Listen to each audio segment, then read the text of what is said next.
I'm Anndi McAfee. Welcome to my home studio. You can't see the whole thing. It's lovely. But I play Cera in The Land Before Time 5 through now 14, coming out in a couple weeks. And hi, I'm Aria Curzon, and I play Ducky in the same movies.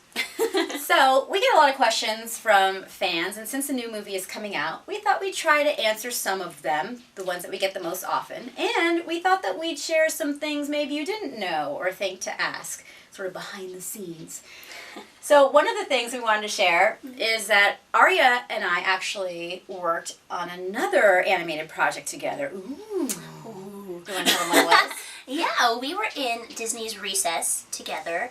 I was a recurring character known as the Corn Chip Girl, and I was Ashley A. in it, which was really fun because I got to be really snotty and mean. I have never done a character like that before.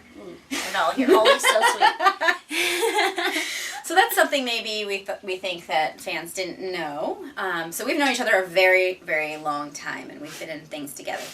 Another thing that people may or may not know is that before I was chosen to play Cera in The Land Before Time 5, my brother actually was Littlefoot in 2, 3, and 4. Isn't that weird?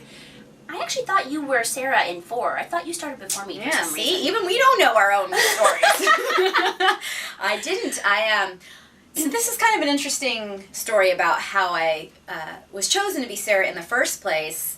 The only character from the original Land Before Time, or I should say the only voiceover artist to reprise their role, was the young actress who played Cera. And her name was Candace Hudson. Sorry, I know this every other day, but it just flew out of my brain. And so she was originally Cera in the Steven Spielberg Don Bluth version, and she went to high school with me for I think maybe a year or two. We went to a private high school. It was before they started I can't remember. See, these things escape me. We've been doing these characters for so long. But she moved out of state. She moved back home to Texas, so that's why they had to recast Cera. And she's only like maybe a year younger than I am, maybe 2 at the most. Wow. So I would have flown back for that role. Maybe back then, I think she just was ready to move on. I don't know for sure. I just know that she left. She left high school and she left California. I think she moved back to Texas, something like that. So that's why they recast for Cera. And my brother's voice change is kind of an issue that happens in The Land Before Time, is the studio likes to keep Littlefoot a kid.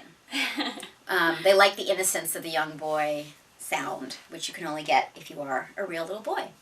So when they cast for Cera, I watched Candace, because she originated the character, and I watched the videos and I really tried to nail down her vocal quality. She was up here and she kind of liked to growl everything, and then I just infused it with a little bit of my own interpretation of what a young character in her family situation and her geographic situation would feel. So I kind of made it my own. The geographic, you really did your homework. I like that.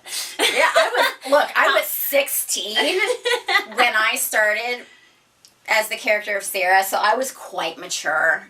And you were so cool, to be honest. I mean, I was like, really? What was I, 8 or 9 when I started? And so you were like the cool teenager, and I was just like... Yes! I always thought that I was.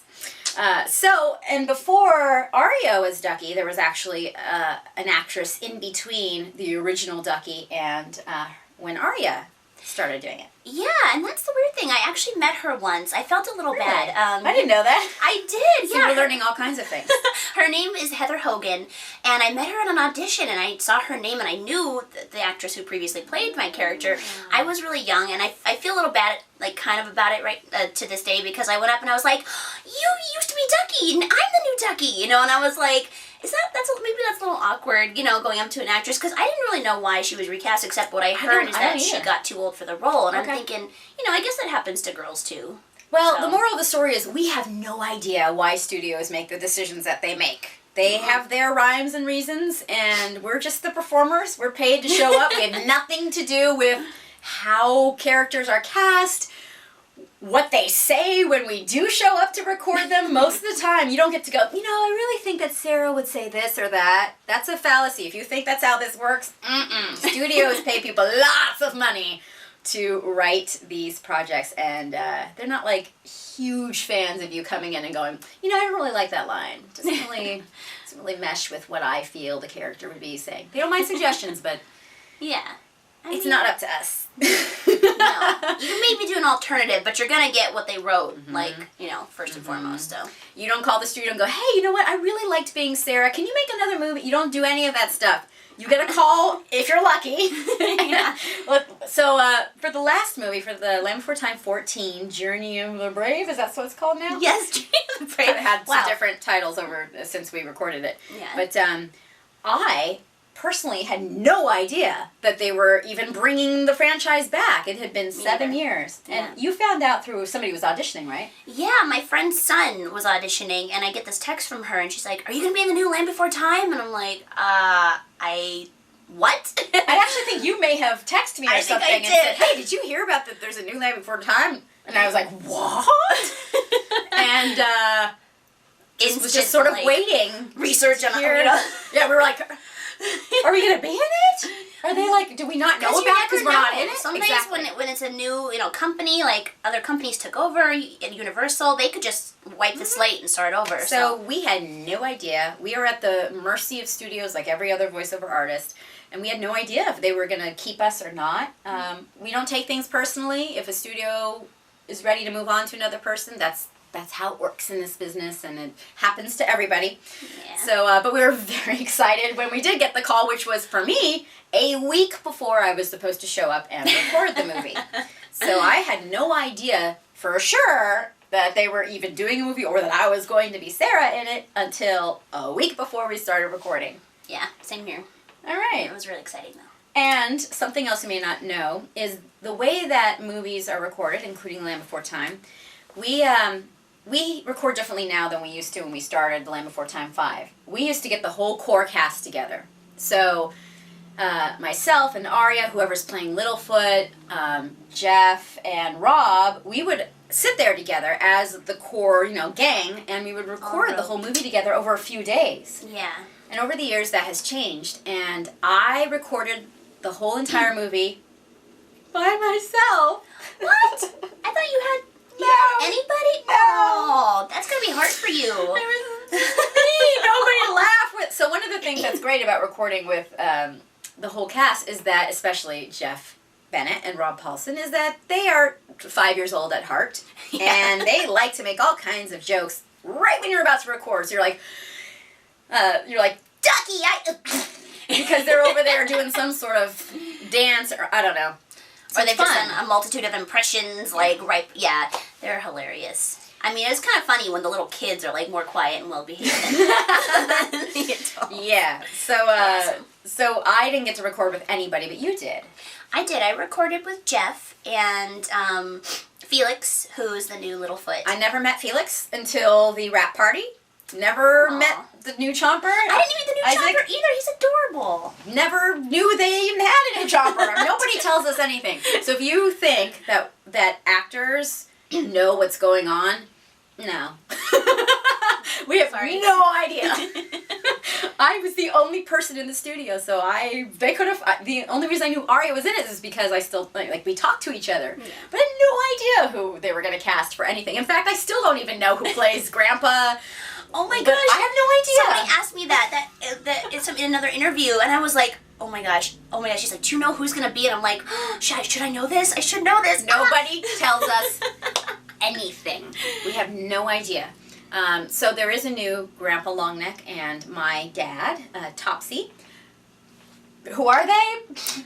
At this point, I don't know. It is on IMDb now, I think. Oh, so you can go check that out. You can find out who. There you go. You'll probably know before we do. So that's how it works now. The studios are just fast, and everybody has different schedules because we're all on different projects.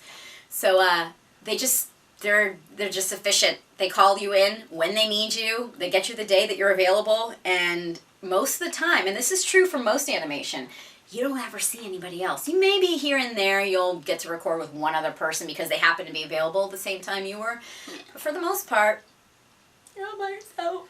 So it's kind of cool, though, that we can make it sound like they're all having this fluid conversation and we're all just talking to a microphone. So that's something that we wanted to share with you because we didn't know if fans know about that. And what else did we want to share? Hold on, we have like a little cheat sheet of stuff that people ask us a lot. Hold on. This is really professional.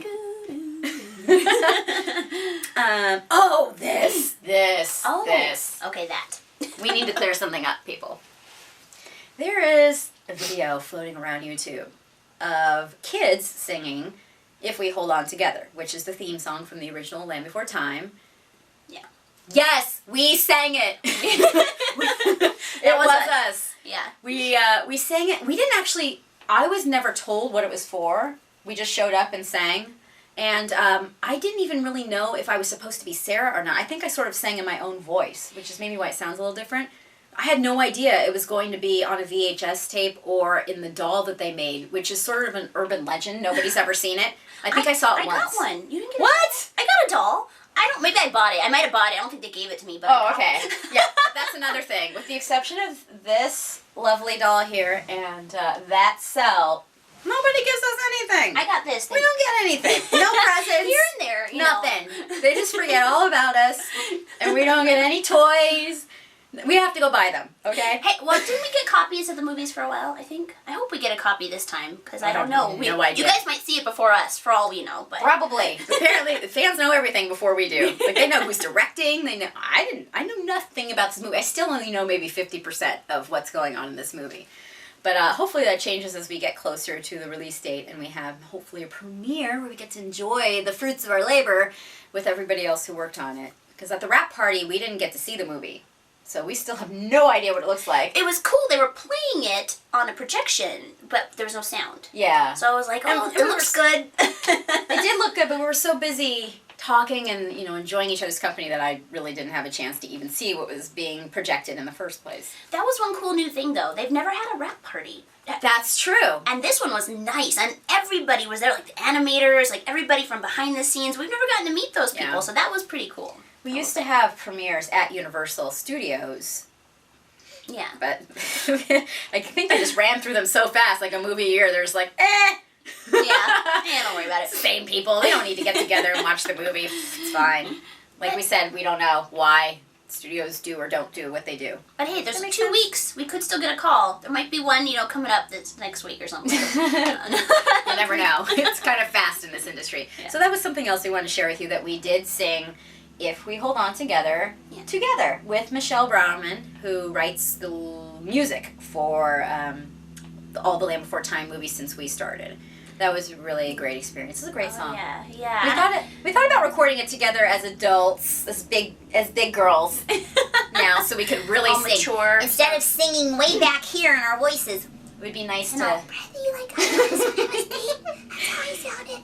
Yeah.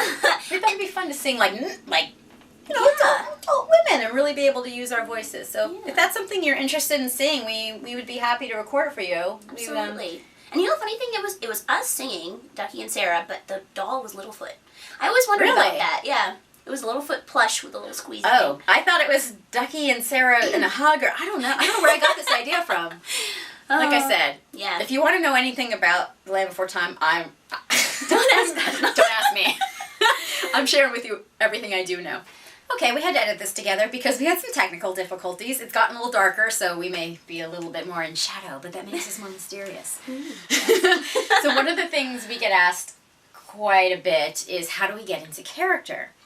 And for me, voice acting when you're creating a character or even adding on to a character that's already been established is all about muscle memory. Like for Cera, I feel her scowl and that growl in the back of my throat. So because I grew up, I was 16, so in my mind I was super mature. But because I've played Cera for so long, she is a part of my body and a part of my experience. So it's not difficult for me at all to go back there and bring her out, because I just get back into the way I feel she would move.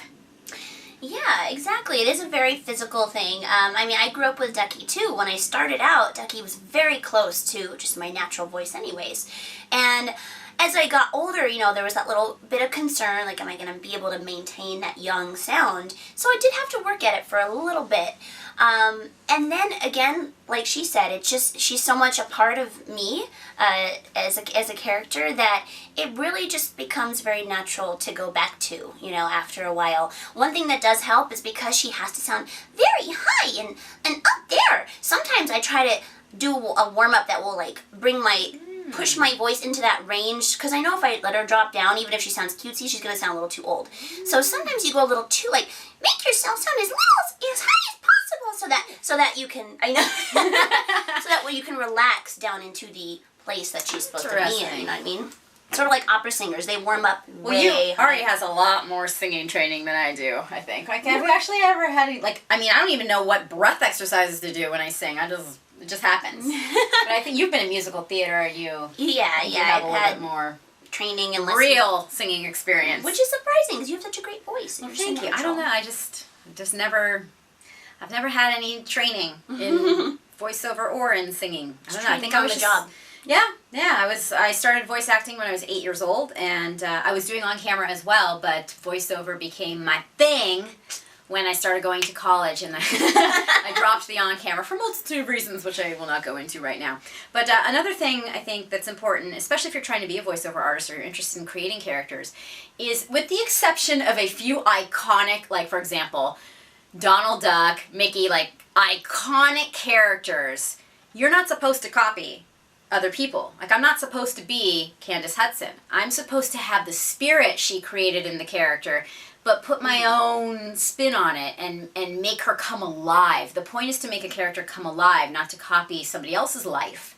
So that's another thing to remember, unless you're trying to be Porky Pig or... that job's taken, though, so... If you're worried too much about copying, you're not going to be, like, living the character and giving it, personality and stuff, so...